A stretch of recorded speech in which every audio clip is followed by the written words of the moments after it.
Okay, here with another episode of the Nebraska Shootaround. That is Nebraska basketball, men's and women's. Here with Jacob Padilla. We're going to talk Nebraska men's basketball today. And hey, they got a win. Pretty easy. Felt like it was pretty easy, actually. Yeah, I mean, and the first look at Rink Mass and Josiah Alec in a Husker uniform. They look pretty good, and they played pretty well. I think you saw a lot of Derek Walker plays for Rink Mass, like they've been talking about. Some of the drives out of the high post, the spins, the finishes, a couple of the passes. They ran a lot of offense through him. Finished with three assists, and fit 13 points, hit a three. And that's the thing. Like we talk about, kind of how he fits into that Derek Walker spot. Something Walker can't do is hit threes. And there was a stretch where Mass caught it, knocked down a three. I think a possession or two later, next time he got it, kicked it out to him, pump fake, defender flew out, put on the deck, closed out, kicked it out to Jamarcus Lawrence for a three. Right. So that is the added dimension that a guy like Rink Mass will bring. And then you mentioned Alec, just all over the place. 11 points, 8 rebounds, 2 assists, just crashing in there. He hit a three as well, looking pretty good. Those two combined to shoot 50% from three. Yes, it was 2 of 4. But if you can show that, put that on tape, then, hey, you got to defend it. Yeah, I mean, they only missed 3 shots combined between them. So pretty darn good debut there. Obviously, Keisei Tominaga did not play. Still out. Yeah, we heard from Fred Hoiberg. Did some work. They're going to test him out and shoot around ahead of the next game. I'm guessing that they'll probably hold him out one more, and then maybe get him back. Need him to play against Florida A&M. Yeah, so I think it might be one where they give him this next game off to get totally still healthy. Need to get some game, stuff. But so we might see him, maybe not in Thursday's game, but the next one, I think we'll probably see him back in the lineup. But that kind of begs the question. All right, what is this rotation going to look like? Because they have a lot of guys. Sam Hoiberg led them in scoring. Yeah. It's ever since he got in the rotation, it was like, oh wow, that was good. But you kind of expected, okay, it's not going to last forever, right? And he continued to make plays down the stretch. Pretty good for a walk on. Yeah, continued to make plays down the stretch of last year. And what did you see from him in that? I thought he was fantastic. Yeah. Like he always is around the ball. Like he's always around the ball or in the mix or in the conversation. I mean, knocked down some shots. I don't know if he has ever played quarterback, but he dropped a like 3/4 court dime, like a dime. And it was great. I mean, he had like nice strong moves to the basket.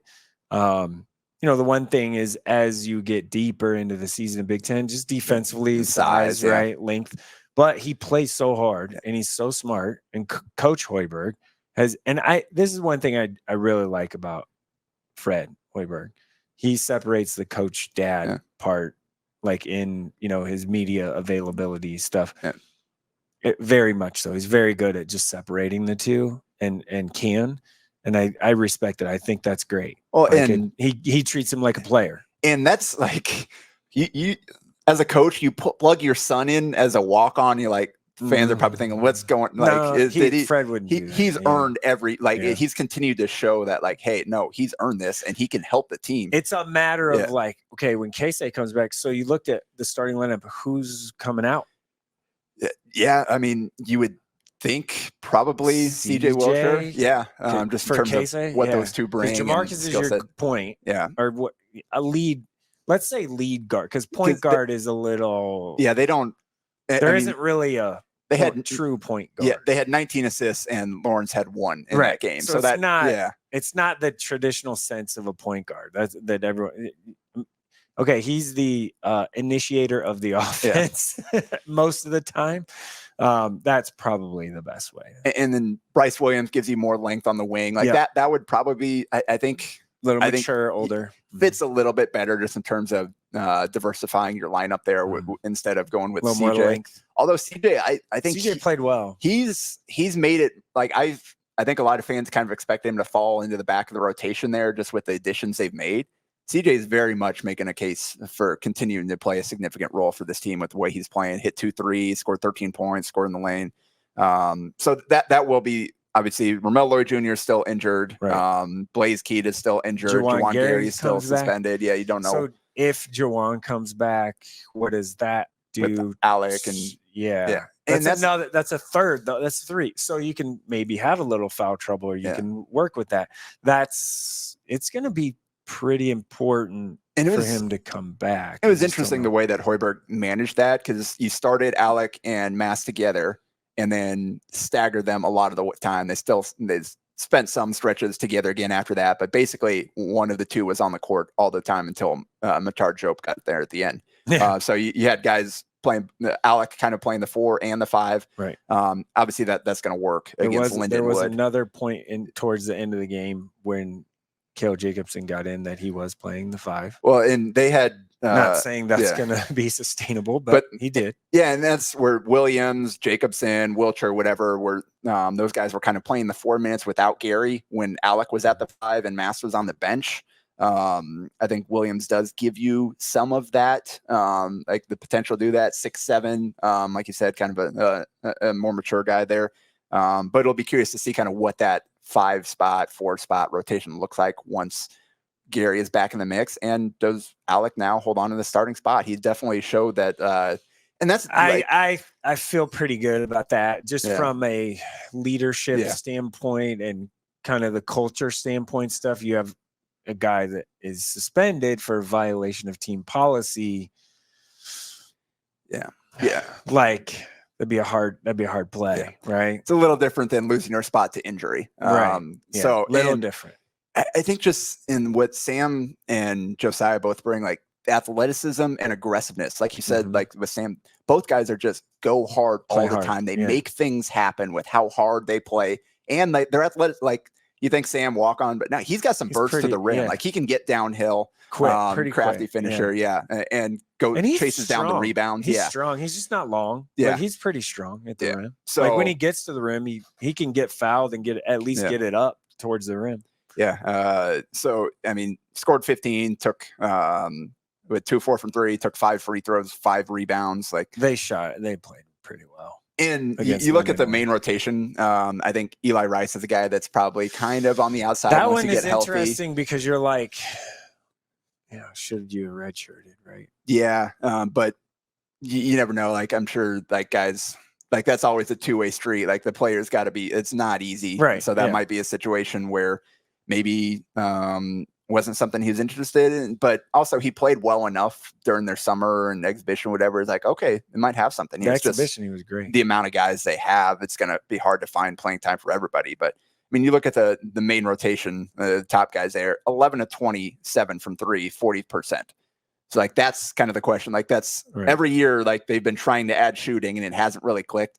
If this year, these guys, and that's without Casey, so you add him back in, like if they can shoot upper 30% from 3, they've got a chance to take a big step forward this year. And we talk, I guess let's look at the non-conference. I was going to call it preseason. The non-conference schedule feels like preseason. Actually, it was just based off who they're playing. But it's pretty light. Yes. And yeah, it is like that's just a fact. Like you shouldn't lose to Florida A&M. You shouldn't lose to Lindenwood. You shouldn't lose to South Carolina State. You shouldn't lose to, there's only 3 games that you look at. They're like, okay, that could potentially be one in the non-con, and it's Creighton number 1. And I mean, hey, they're pretty dang good. Yeah. Like, and then Creighton at K-State, which has a loss, opened the season with a loss, and then Oregon State on a neutral court. Yep. And Oregon State, we'll see how good they are. Not great. It's a high major team, but it's probably not a great high major team. And it's a neutral site, but it's really close. Yeah. Like I feel pretty confident saying there's going to be a lot more red than orange up there. Yeah. So they've got a chance to basically the point is they've got a chance to figure all this out before you really need to get it going. And now there is that Michigan State game, in early December that kind of, and hey, Michigan State, you want to get them back. Yeah. But you want to get them early rather than late. So that's okay. Right. Yep. Like that's fine. Just looking ahead, you think like if you can come out of the non-conference with, I don't know, even 1 or 2 losses, that's pretty good. Yeah. Just don't traditionally, since Doc Sadler's been here, there's been one of those like, oh, they lost to them in the non-conference game that they just shouldn't have. Yeah. So if they can avoid that, hey, like now we're cooking, right? Yeah. You just racked up all these wins because the RPI will come back to them when it is time for Big Ten play. Yep. Last point that I'll make on that, the season opener, I thought their verticality at the rim was really solid. The rotations, which is the same thing. I think the key thing there is I think it's with a big emphasis because of the rule changes. Yeah, it's going to be harder to take charge. And there was even a play where I think even under the new charge rules, there's no way it should have been a defensive foul. Like just barreled into him, standing straight there, and they called. I think it was on Coleman or whatever. But it's going to be harder to take charges. So every single time they got to the rim, you saw the 5-man, 4-man sliding over. It started early. Like Rink and Josiah were just jumped straight up, super vertical at the rim. It was awesome. Yep. You could tell they've worked a ton on it. And even some of the other guys too, the perimeter guys. Yeah, their body control was great. Yeah. You can tell they've really emphasized that in practice leading up to the first game. And that's a really smart move by the coaching staff, and it appears to have worked out. Yeah, 100%. That was the one key thing from the first half that I remember watching. I'm like, whoa, their verticality is really good. So they really taught it well. Yeah. I think they've got 5 of 8 on layups for Lindenwood in the game. Like that doesn't seem right. Yeah. But 32 points in the paint out of 52. Like, yeah, their rotations were solid, and it's not a team. Although Matar Diop showed a bit of rim protection when he got in there, but it's not a team that's going to go be swatting shots. So it's important to be in the right spot at the right time, and they were there pretty consistently. Now, second half of that is they got to do a better job of corralling rebounds at times. It's a lot of missed shots, so you're going to give up some, but there were some kind of plays where Lindenwood just went out and grabbed long rebounds, scrapped, kept the ball alive when Nebraska probably should have secured it. But that's kind of nitpicking at this point in a 32-point win. So, and then, Florida A&M comes in this week too, and it's kind of, lost by 51 to Creighton. So, another chance for a tune-up to get a lot of guys playing. They've been on the road for a while. Yeah.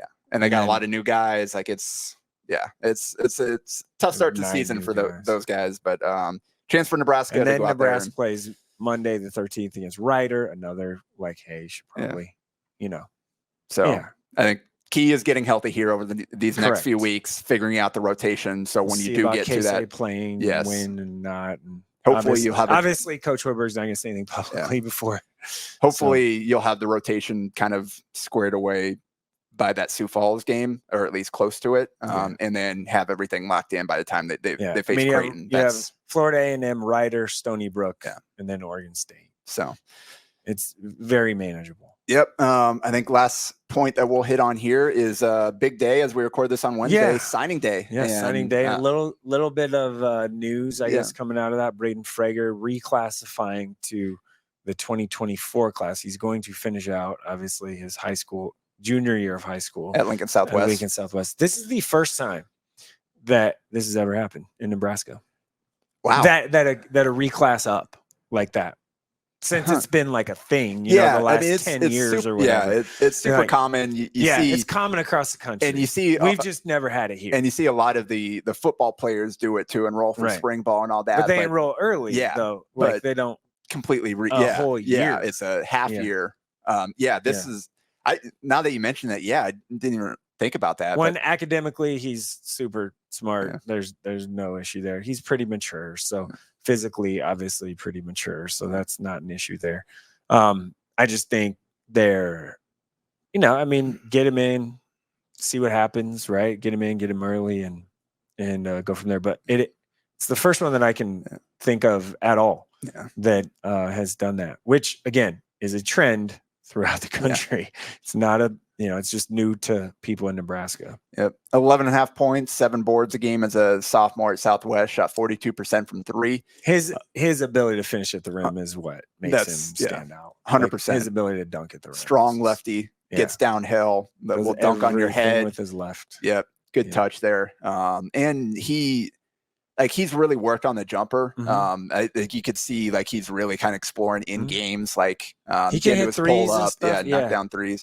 He loves a little mid post turnaround thing. So I think there's fade away, and I'm guessing this is what Nebraska sees too. There's a lot ahead of him compared to where he is now. Sure.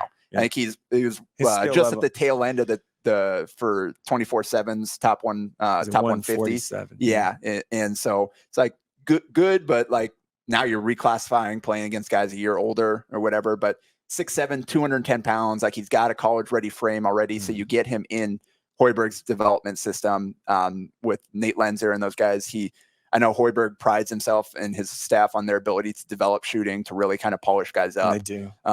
So I think and Hoiberg talked about how they had these long conversations with Braden about what his options were, and ultimately both sides decided, let's go ahead and do this. Let's get me into the program so I can start developing under you guys as opposed to waiting another year. Originally, the plan was, now that this is out, originally the plan was he was going to play AAU in the spring and through May, get that experience, and then enroll, and then it would come out that he's going to be a part of the 2024 class in late May, and then go be on campus in June. That was the original plan. He's still going to be on campus in June, but signing in November, I think they just decided wasn't let's necessarily just get it done. 100% part of the plan. Hey, happened.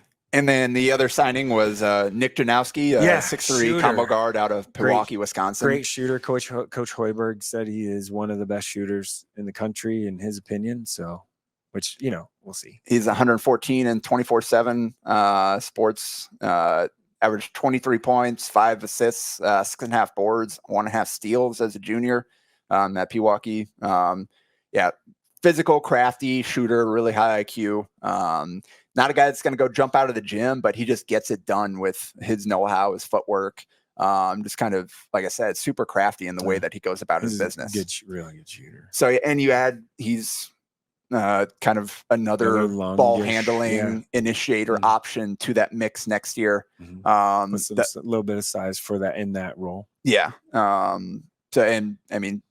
People have been wanting Nebraska to sign a high school point guard to develop out of it, and perhaps Janowski can be that guy now. Obviously, Lawrence was signed as a 2 guard that's kind of working into that one role a little bit more. But with John Coleman, just got 1 year at Nebraska, then you're gonna have a spot in that backcourt to fill, and Janowski's looking to step right into that. Yeah, should be good.